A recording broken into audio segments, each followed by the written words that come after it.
All right, the Patriots head into Dallas to face the Cowboys. Dallas is a home underdog by 9 points. What hope do we give to the Cowboys in this one? Not too much. Not too much. The Patriots coming off a bye are a scary machine. The Cowboys without Tony Romo are not a scary machine, so I don't give them much hope. But the hope that you do have here is garbage time, trying to keep up with points. I dropped Dan Bailey. I don't have much hope in them trying to kick field goals. So would you Great. say like the Patriots are a T1000 coming off a bye week, and the Cowboys right now resemble a Johnny 5 from Short Circuit? If they're lucky. So No, you guys know Short Circuit? Yeah, I remember Short all Circuit. right. We just didn't give you the response that you wanted. We know that is correct. a running back will be catching passes here. You and I have disagreed on McFadden or Joey, and so that's what whoa. I love it. A Blossom reference. I'm bringing them all until you guys finally give me a head nod or something. Hey, I gave you a whoa. You doubled the whoa. I doubled it. All right.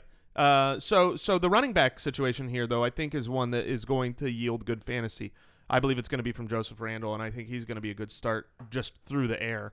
What about who else is catching the ball here? You're starting. Oh, okay. In Dallas. For Dallas, Jason You Witten? know, I looked at Beasley as another one of those sleeper candidates this week, and I can't get behind it because because it's just one of those 5 for 51, 4 for 42.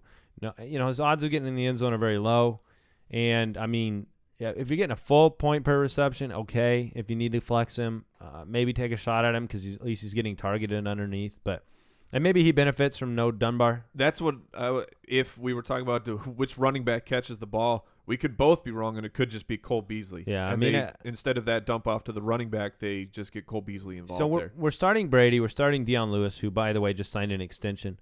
We're starting Edelman and we're starting Gronkowski. But here's the question for you guys: do you start LeGarrette Blount in this game? Yes, 100%. I actually have him as an RB1 this week. I would start both Blount and Lewis. I did not expect What? such an emphatic. I know it's a little crazy. Now but Cowboys have not exactly given up a ton of yards on the ground. No. What? Yeah, I really think coming off a bye, the You Patriots two are should gonna make be some sort of bet because you never do. You're all on the same side of the desk.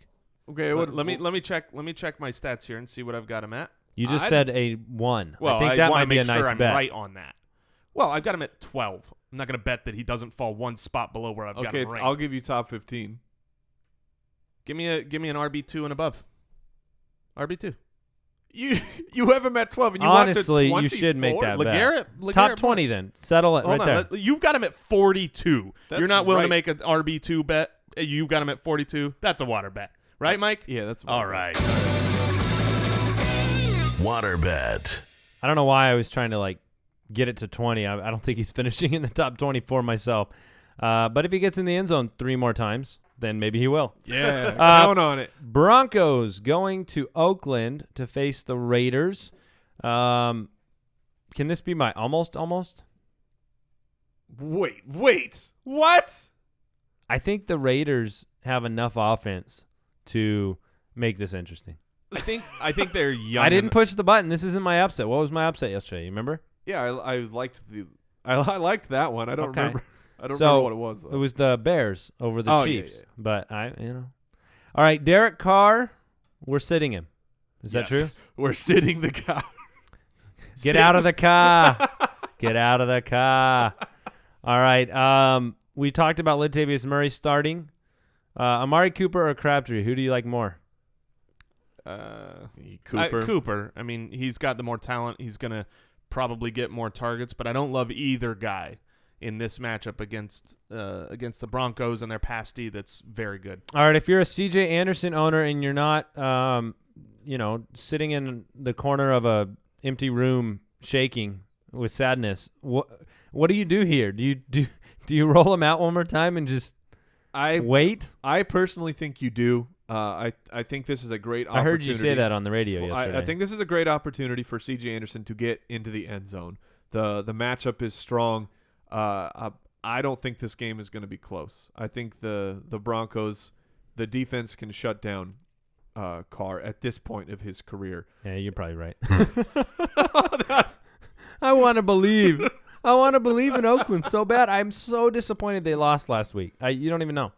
And so it's the Hillman versus Anderson, and I'm not buying Hillman. I mean, they've both been terrible, absolutely. But C.J. Anderson is still the guy who's involved in the passing game. He's the one who's pass blocking. He's the one who will do a chip block and then run out for a dump off.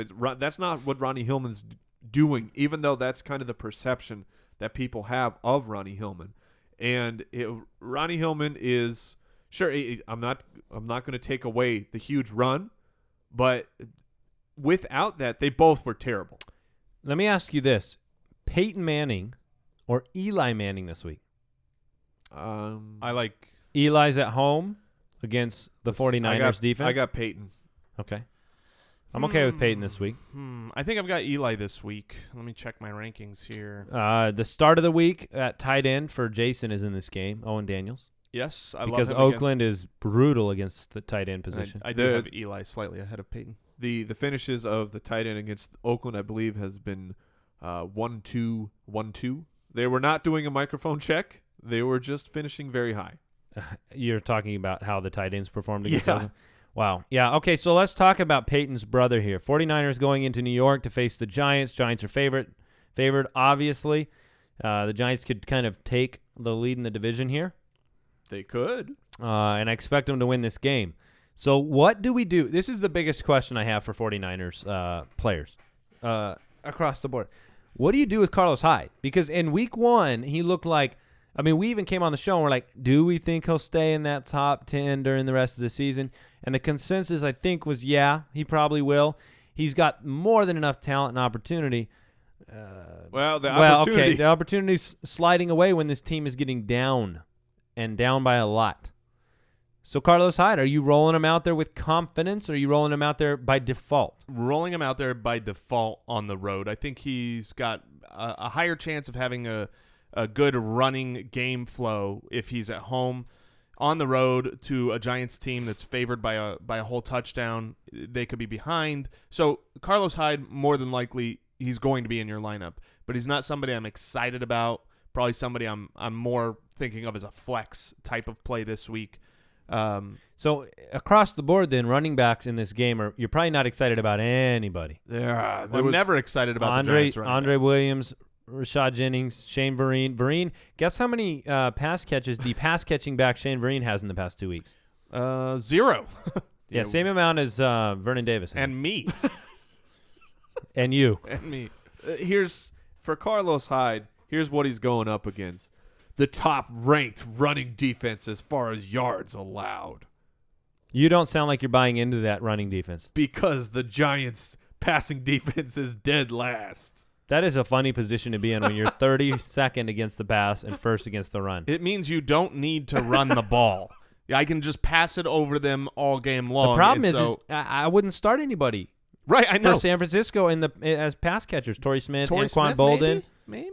Torrey Smith? Someone's got to do it. Hey, look, this is the Torrey type Smith of game. or Rueben Randle.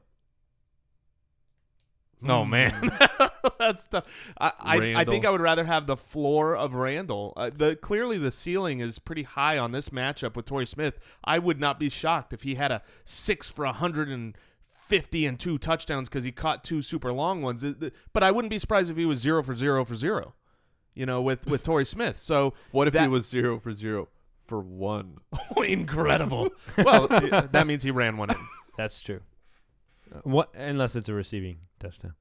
Well, no, I'm saying he ran one in, like handoff. No, I get it. Because then I get it. I get it. Anquan Boldin hasn't done anything this year.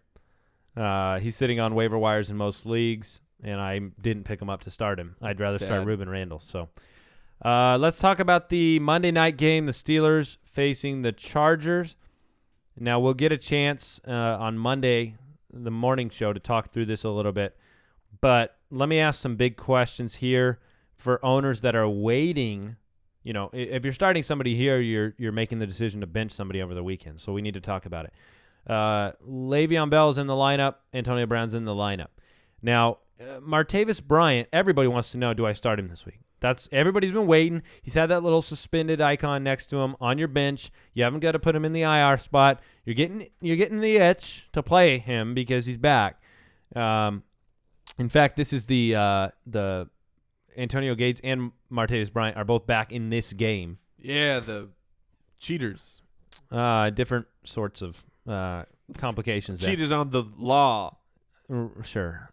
So, by the way, quick aside, did anybody see the Le'Veon Bell E60 special? No, I did not. Check it out. Okay. It's pretty good. It talks about his little encounter with LeGarrette Blount. Uh-oh. But, I mean, it was interesting. It was cool to see. If you're a Le'Veon Bell owner, you'll like it because, makes Le'Veon Bell look pretty good. I mean, that's funny. Well, he goes through that. Let's recap your law struggles with. It's with not just that. It's not just that. Oh, he looks pretty good. Does it talk about his diet? No. Oh. Why? What's his diet? Well, just about how from year 1 to year 2 and how he leaned up. Oh, he just wants to look. I mean, he wants to be the best running back. That's all I'm saying. And he might be. He might be. So, Martavis, do you start him? Yes, no. No, I prefer not to start him because you don't know what you're going to get with Michael Vick. If you have to flex him, I'm comfortable doing that because I think he could break one off. He's a talented guy, but I prefer to sit him this week. Andy is shooting the guns at us. What is? I want to run through these: Martavis Bryant or John Brown, Arizona. John Brown.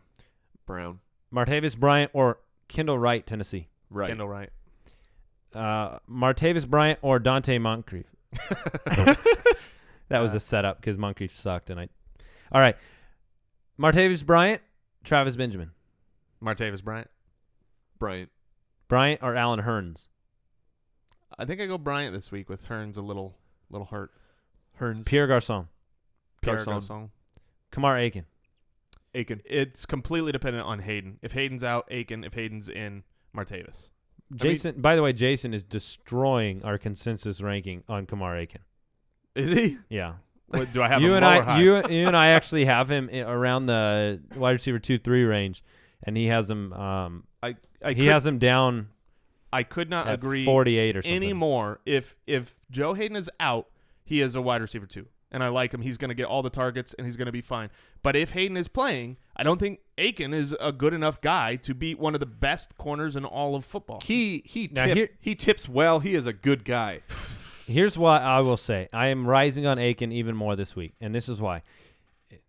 Cleveland has come out and said, well, Cleveland hasn't, but the reports are that they're stacking the box against Forsett. They understand that Flacco with limited weapons is the way that they want to be beaten. If that makes sense. They're going to be beaten. No, they're not necessarily. So the latest blurb on Joe Hayden, he is dealing with a broken finger in addition to his bruised ribs. Okay. Which is what kept him out of week Do we know 4. if he practiced? He should be considered questionable. Great. Well, I would look at that on the morning, and Aiken is a fine start, but I don't like him against Joe Hayden. All right, let's take